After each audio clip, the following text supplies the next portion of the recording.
Elliott. We want to discuss Winnipeg. That'll wait till Scotiabank. You don't need Elliott this. All right, sensational hockey player. Pretty good coffee commercial, I'll have to admit. Okay, Scott Oak, over to you at the Scotiabank Saddle Dome in Calgary.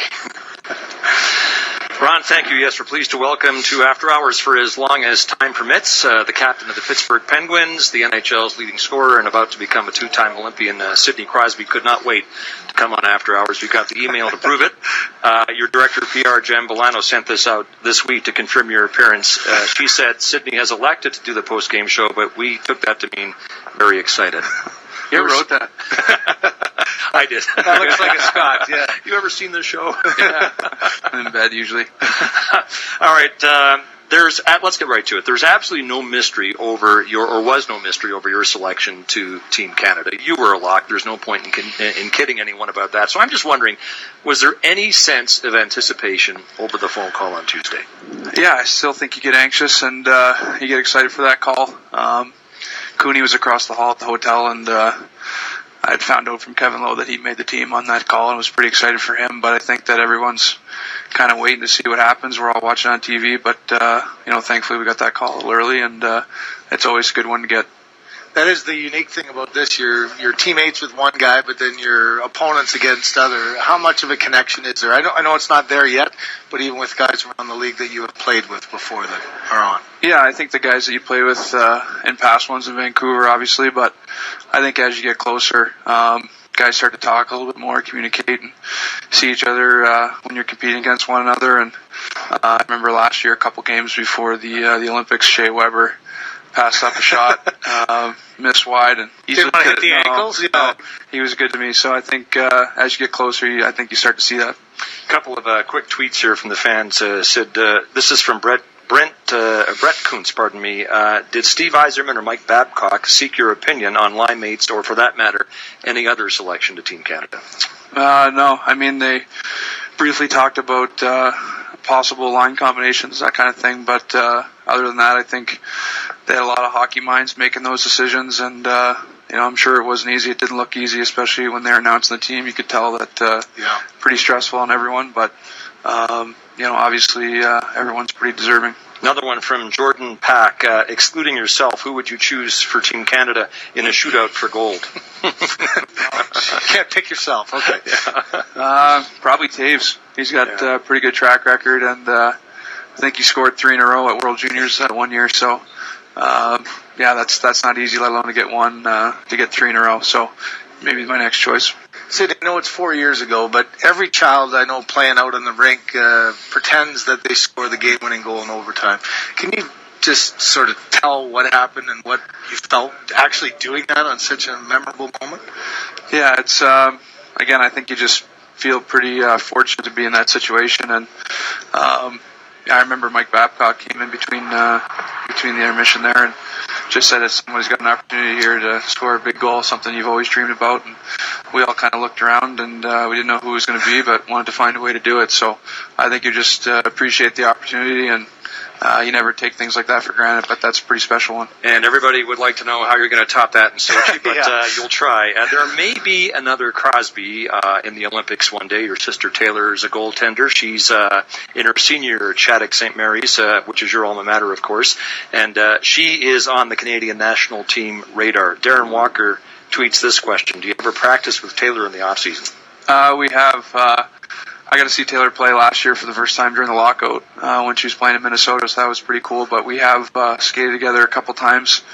I feel like as she gets older, it gets a little more heated, and by the end of it, we're arguing or something's going on. So she's getting older. We're competitive, but it's fun to see her, having fun and doing well at school. Okay, you said you got to see her play during the lockout last year, and your father, Troy, told me an interesting story last spring during the playoffs. He said you went to Shattuck St. Mary's to see her play because you had the opportunity with the lockout on.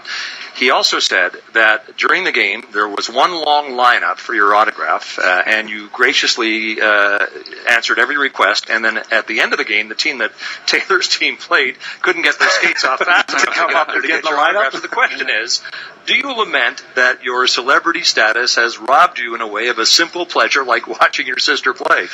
I don't know if it's robbed me. I still got to see her play, but I definitely, I think going and seeing her play, I got an opportunity to appreciate that, and especially being a goalie, it's not easy to watch. I think about my parents, but I think she ended up giving up 4 or 5. It wasn't. It was pretty tough. It was tough to see her letting goals, and feeling for a goalie, it's a pressure position, but it's great to see her play. And like I said, I'm happy that she's doing really well. You think she'll be in the Olympics one day? I hope so. I know she works really hard, and that's her dream ultimately. And but she works hard at it. If not, she's doing good in school and keeping up with that. Have you given any thought, the difference between not being in Vancouver like 2010, a long way away from North America and Sochi, international ice, maybe different surroundings? Will it be a little easier for you guys, you think, to be together and not have to be a part of the masses like maybe you were there? Yeah, I think there's pros and cons. I think definitely in Vancouver we were given every opportunity to be successful, from the dressing room, accommodations, everything like that. But having the team together, I think, a little bit more because of, the way it's set up, I think that can be a good thing. And, in a short-term event like that, the sooner you can come together, I think the better. So I'm sure that's something that everyone's thought about. But, we have some different challenges, but ones I think everyone's excited for. Okay, 2 more quick things because you're up against it for time. We just got the 2-minute warning from Jen. You have 4 or 5 national and international corporate sponsors. You could, if you and the Penguins weren't careful, be pulled in 20 different directions at once. Your latest commercial for Tim Hortons, Jump the Boards, is really a nice piece of work, and I think it involved about 500 extras. But the question is, what are the rules of thumb that you and the Penguins have in place that allow you to remain focused on the game? There's not too many rules, honestly. I think a lot of this stuff, I try to do it in the summer when schedules are less busy, and I enjoy doing it. But at the same time, come when the season rolls around, I think it's pretty tough to find time to do 8-hour day and shoot like that. So they're fun to do, but you got to manage your time for sure. Okay, from one corporate account to another, you and Nathan McKinnon, the next Cole Harbour great, in what was sold as an impromptu shooting contest after shooting a commercial for Reebok CCM. He busts a plastic water bottle. You respond by knocking the last one off and shattering the glass. Impromptu or not, Sid, it had the desired effect because it went viral. The question is, how did you do it?